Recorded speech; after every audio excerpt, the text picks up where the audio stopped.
বিচারকরাও শঙ্কায় আছে কি বিচার হচ্ছে, কি অভিযোগে কার কি শাস্তি হচ্ছে। তারা মধু খাওয়ার জন্যই। আমাদের প্রত্যাশা থাকে যে এই অভ্যুত্থান পরবর্তী রাষ্ট্র পরিচালনায় যারা থাকবেন তারা একটা স্বচ্ছ ইমেজের সততা এবং আন্তরিকতার সাথে সেই রাষ্ট্র পরিচালনা করবেন। আন্তর্জাতিক অপরাধ ট্রাইব্যুনালের মতো একটি গুরুত্বপূর্ণ ট্রাইব্যুনালে যিনি চিফ প্রসিকিউটর হিসেবে নিয়োগ পেয়েছেন তিনি একজন বিতর্কিত ব্যক্তি, তার একটি বিতর্কিত রাজনৈতিক আদর্শ আছে, আমরা এটা সবাই জানি।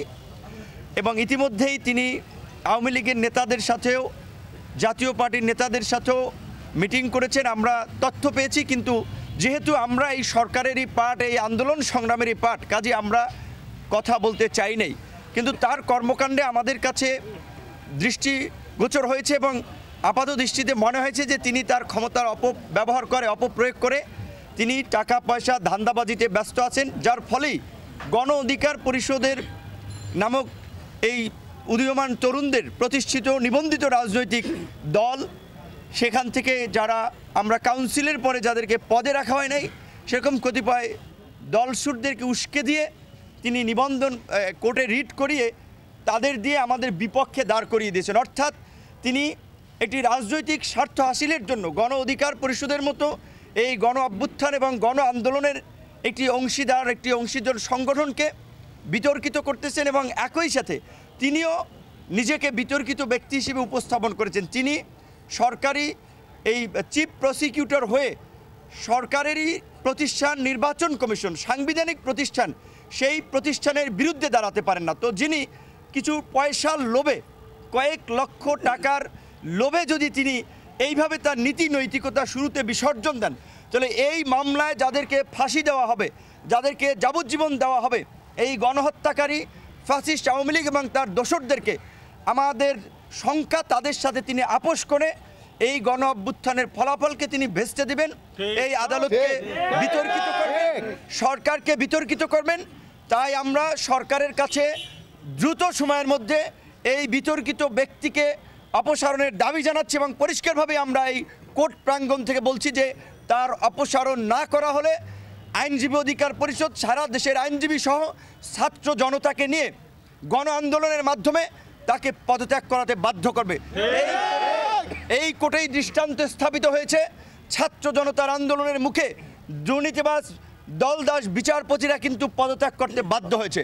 কাজেই আমরা মনে করি কোর্টের উপরে প্রেশার প্রয়োগ করে কিংবা কোর্টকে প্রভাবিত করে কোনো কাজ করা উচিত না। কিন্তু এই রকমের বিতর্কিত ব্যক্তিরা যদি ট্রাইব্যুনালে কিংবা কোর্টে থাকে তাহলে ছাত্র জনতার কিংবা সাধারণ মানুষের কোর্টের প্রতি সেই সম্মান শ্রদ্ধার ঘাটতি তৈরি হবে। তাই আমরা অনতিবিলম্বে এই অ্যাডভোকেট তাজুলের মতো বিতর্কিত ব্যক্তিকে এই ট্রাইব্যুনাল থেকে অপসারণের দাবি জানাচ্ছি। আমাদেরই দীর্ঘদিনের রাজপথের সংগ্রামী সহকর্মী সহযোদ্ধা জনাব এরশাদ সিদ্দিকী এই আন্তর্জাতিক অপরাধ ট্রাইব্যুনালে তিনি একজন ডেপুটি অ্যাটর্নি জেনারেল পদমর্যাদার প্রসিকিউটর হিসেবে অ্যাপয়েন্টেড হয়েছেন। আমরা লক্ষ্য করেছি যে তিনি তার সিন্ডিকেটের নয় বিদায়, কোরামের নয় বিদায়, আবার তাকে আপনার অ্যাসিস্ট্যান্ট অ্যাটর্নি জেনারেল পদমর্যাদায় তাকে নামানোর জন্য এবং তার বিরুদ্ধে কতিপয় ব্যক্তিকে সেট করে যে ট্রাইব্যুনালের আপনার গোপনীয়তা সমস্যা হতে পারে এইরকম অভিযোগ তুলে তার সিন্ডিকেটের বাইরের লোক বিদায় তিনি নিয়োগেও বাধাদান করছেন, বাধাগ্রস্ত করছেন। এবং তার যে কর্মকাণ্ড আমরা যেহেতু সরকারের ভিতর থেকে মাঠ থেকে আমরা দেখতে পাচ্ছি, সেই জায়গা থেকে আমরা সরকার হুঁশিয়ারি দিয়ে আমরা এই জন্য বলছি যে কারণ এটা সরকারের লায়াবিলিটিস। এবি পার্টি কিংবা তাজুলদের এই গণতন্ত্র কিংবা গণমানুষের আন্দোলন সংগ্রামে গত ১.৫ দশকের কোনো অবদান নাই।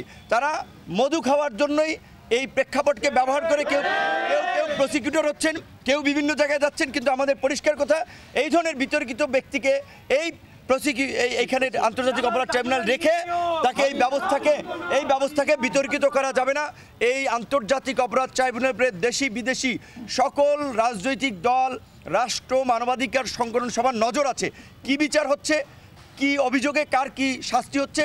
কাজে এখন তিনি যদি আপনার এইভাবে একজন সরকারি পদে থেকেও এইভাবে তার পদকে ব্যবহার করে তিনি বিভিন্ন মামলা লড়েন, টাকা নিয়ে জাজকে প্রভাবিত করেন এবং তার ফেস দেখিয়ে আদালতকে প্রভাবিত করেন। কারণ আজকের ব্যবস্থায় আদালতের যে অবস্থা তাতে অবশ্যই বিচারকরাও শঙ্কায় আছে কখন কার বিরুদ্ধে আবার পদত্যাগের জন্য আন্দোলন হয়, কারণ এই নজির তো এই আদালতে স্থাপিত হয়েছে।